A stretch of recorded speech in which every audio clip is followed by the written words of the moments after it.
Hey guys, ExJW is still fading here. I wanted to make a new video or another video on the topic of why trying to convince your family it's not the truth is somewhat pointless. I know for me, in my experience, when I first had told my family about it, they didn't really want to listen to what I had to say. I'm sure a lot of other people probably ran into the same problem, but you have to understand that the way that the organization is set up is that it encourages you to not listen to anything contrary to what the organization believes. So there's a few things I kind of wrote down, and I wanted to stay on track here, so I actually had to get a pencil and paper and write some things down. It's almost like an outline, to be honest. So one of the first things I want to talk about was that it is a cult. Everybody who is in the organization is basically mind controlled.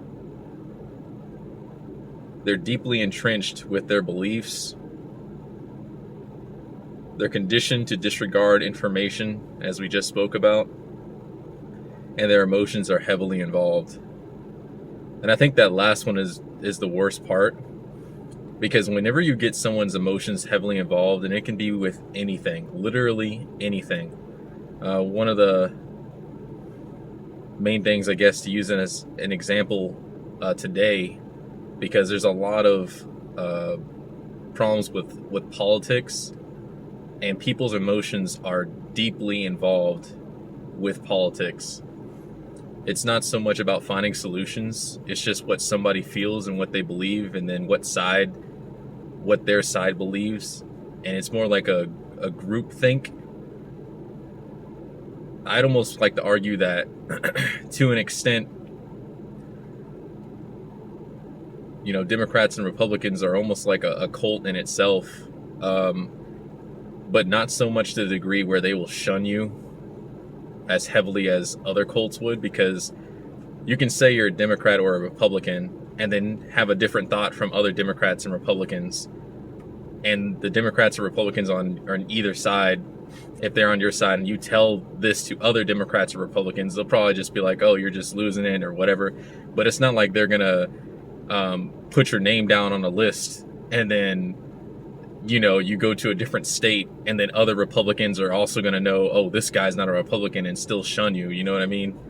Like, it's not to that degree, but there is a certain level of, this is what we believe, and if you believe something contrary to this, then you're not truly a Republican or you're not truly a Democrat.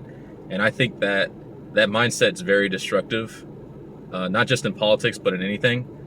Because when you start trying to divide people and put them into a category, you shut out all progression and different thought processes and ideas.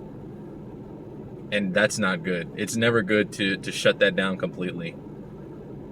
There's always going to be something new or something better as time goes on, because that's what we do as human beings. We naturally innovate, and we're always learning something. So there's always going to be a new idea, a better idea. So by just constantly holding on to those beliefs that you have right now and only holding on to those and disregarding all information, new information, whatever it may be, you're just harming yourself.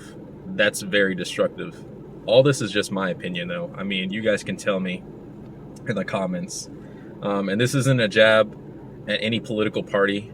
I don't care if you're a Republican or a Democrat. I'm going to talk to you the exact same way that I would talk to anybody else. I think that what people need to realize today is, just because you disagree with someone doesn't mean that you should hate them. People disagree with so many other people. I disagree with my family members on small subjects, but I don't hate them. Why do we have to go so extreme with it? He disagrees with me, I hate this person. Why? I've never understood it. But like I said, that's just my opinion. And going back to what we were talking about with emotions being involved heavily, you can definitely see that. And that's exactly what Watchtower wants. They want people's emotions to be involved heavily. They want you to be so attached to what they feed you that if anyone says anything contrary to what they fed you, it's like they're attacking you personally. Also, with your emotions, when they're so heavily involved in whatever you believe, you stop thinking critically about things. You tend to start glazing over certain things as if it's not a real big problem, even though it might be. And it's because you've created this fondness or this love for whatever group or ideology that you have in your mind, so that you feel inclined to that this one thing, no one can ever speak bad about it. I love this thing. I love this group. They can't be wrong. And you turn a blind eye to all those bad things that group or that ideology might be doing. And that in itself is destructive. It's also difficult for family members to separate facts from fiction. You can tell them all the facts. I always like to go back to 607 and 587 because it is the easiest thing to prove to yourself that this is not the truth. And it is literally all factual. It even goes along with the copy of the Bible. So if anyone says anything, well, that doesn't add up because of this, I would say, no, this is what the Bible says. And you'd be correct because it goes along with what the Bible says. I know that in a few of my other videos, I think I probably talked on the subject of a lot of people who are fading and how they can kind of benefit themselves. And a lot of my advice kind of centers around younger people. And the reason for that is because if you're older, it's a little bit more, it's not impossible. I want to just clarify that. It's not impossible to change your situation. It never is impossible, but it might be more difficult because when you're older, that you have more of a foundation set up and there's more people who might be relying on you versus a young person who is only really responsible for themselves and doesn't have that much responsibility. So the reason why I centered it around them was because I felt that I could probably help them see or help them fade a little bit easier and to create a foundation for themselves so that when they get out into the world, they won't be left behind. So going into this part, many of your family members are older. This is a possibility that your family members might be a little bit older. They could be 50, 60, whatever age they might be. And for them to leave the organization now would be a very big blow. Everything that they ever had, depending on how deep into the truth they are, is centered around the truth or the organization. They can't just up and leave. They have so many friends. They have so many lifelines. They probably rely on some of the people in the congregation to do certain things for them. They can't just leave.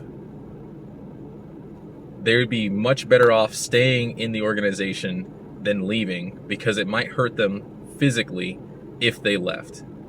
Unless if you're going to get them out, then you also can provide the same exact comfort and care for your family members once they leave the organization. If you can do that, then great.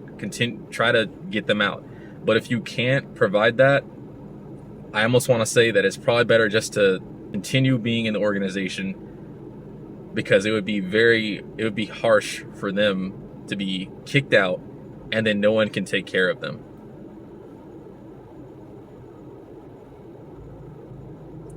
Some of those older people are also unable to rebuild their life without the organization.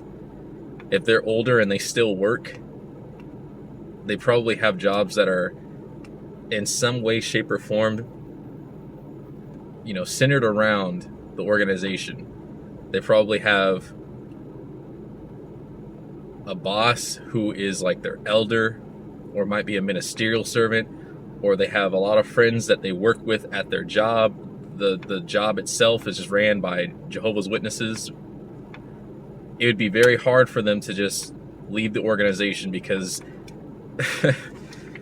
they would have to technically leave that job. I don't really care what Jehovah's Witnesses say about they still will do business dealings with people who leave the truth, because they may do transactions and stuff. If you see them at the store, let's say if you're a store clerk and you're the one who's ringing out their items they purchase, oh yeah, they'll say like 2 words to you, but that's about it. They don't even want to talk to you. They don't even want to look you in the eyes. They can't do any of that. It's like they're just so uncomfortable. They're so awkward about it that they just kind of, I don't even know how to describe it. I'm not disfellowshipped, but I know how I acted when I saw somebody who was disfellowshipped, and it was very awkward for me. I was very awkward. I kind of regret doing it. And it was so weird to me, because I would even ask myself while I was doing it, I was like, why is it so weird? Like, I want to talk to this person, but they told me not to. And even back then, I always questioned it. I just said, why can't I talk to this person? Like, I know this person. I just want to say hi to them. Is just saying hi to them enough for them to just be like, oh, yep, that's why I'm not coming back into truth, because this one person said hi to me? Like, I felt that was the reason behind it. They didn't want you to say hi to them, because then they'd feel inclined, oh, okay, well, I can still talk to somebody who's in the truth or the organization. So that's why, I'm not coming back, because I still have this friendship with this person. Just by saying hi. That's besides the point. That's going on a completely different subject, but you understand what I mean. A lot of older people too, and this is true for some young people, but I feel like even for older people, it's even more true. They're really set in their ways, trying to change how they've been doing everything in their life, especially if they got into the organization since they were born. And then now they're older and they've been doing the same thing from the beginning when they were born. Man, trying to change that routine, trying to change their whole mentality, how they feel about certain things, that's very, very difficult. Very, very difficult.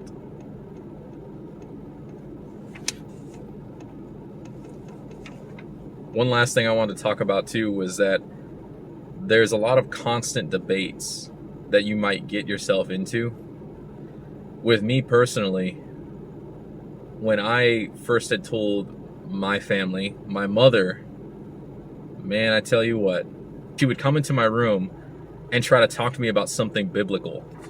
She would try to talk to me about the 607 and why it's actually 607 and why what I'm viewing is incorrect. And that went on for about like a good month. It was a constant thing. I always got some type of, I don't know, biblical prophecy or some new light that she had found or some information that she looked up on the JW library. And she would always try to get into this debate with me about it. And unless you're willing to do that, I don't think it's worth putting yourself or telling your family and putting yourself through that. It might not be worth it to you if you're not ready to constantly try to defend what you have found.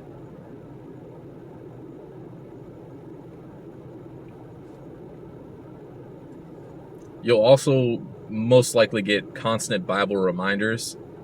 Like, let's say something comes out from the organization about this one topic that reminded your parents about you or your family about you. They would probably send you a little text and be like, hey, I was thinking about you. I thought I'd send you this and take a look at this, or read this scripture. Something like that. There's going to be a lot of that. And the main reason why is because they're trying to soften your heart so that you could come back. as we kind of brought out earlier about getting your emotions involved, that's what they're really trying to do. They're really trying to get your emotions involved. They want you to feel some type of way. They want you to feel some type of void or sadness so that you feel inclined to go back to the organization, which we all know that's not the best thing for you. It's not the best thing for anyone. All this information too is mainly for people who have faded or have family members who don't mind that they are fading. And I know that's a very rare group of people, but I felt like there's people out there kind of like me, so maybe I could help them out a little bit. That's why I made this channel. I know a lot of other family members wouldn't even put up with this kind of stuff. If you said you're not interested or you found out anything about the organization and you were trying to fade, they probably would just say, you're going to have to talk to the elders. And if you don't talk to the elders, I'll talk to them for you.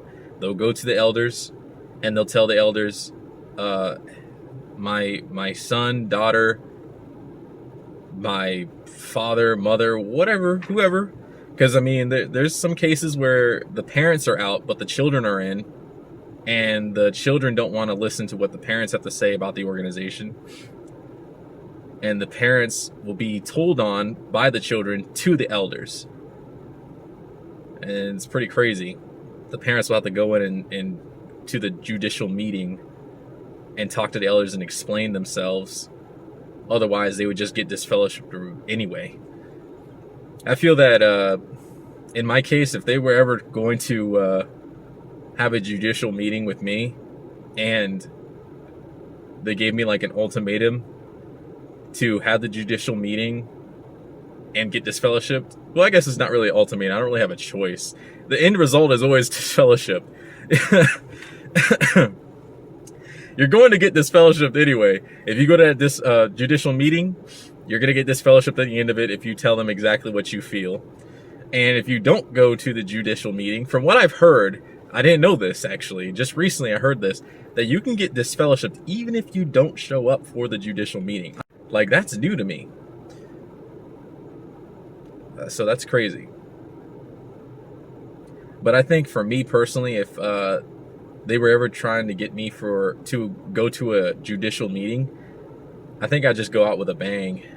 I would just go into the judicial meeting and make sure I have my binder full of all the information about 607 and 587, all the information about the child sexual abuse cases, all the videos that show that the organization isn't chosen, the governing body is not the ones that should be leading. There's so much information. There's so much. And it all just goes back to, at the end of the day, when you're looking at all this information, this can't possibly be the truth. And if by some sliver of a chance that it is, I would be very disappointed that God would choose this group, this organization, to be the truth, when he could have chose anybody else, or could have said, yeah, these guys definitely aren't it. I thought they were in the beginning, but now they're not, or whatever, and then chose somebody else. But clearly, if this is the truth, I would be very, very disappointed. And I say if, super loosely, because in my heart, mind, and soul, I know for a fact this is not the truth. There is no if. It's not an if. But I wanted to kind of keep this video a little brief, somewhat. I hope you guys appreciated the video. Definitely send me a comment down in the bottom if you have something important that you'd like to say, or if you have any thoughts of your own. It's always interesting to hear what everyone else has to say. I appreciate you guys a lot. Thank you so much. Take care.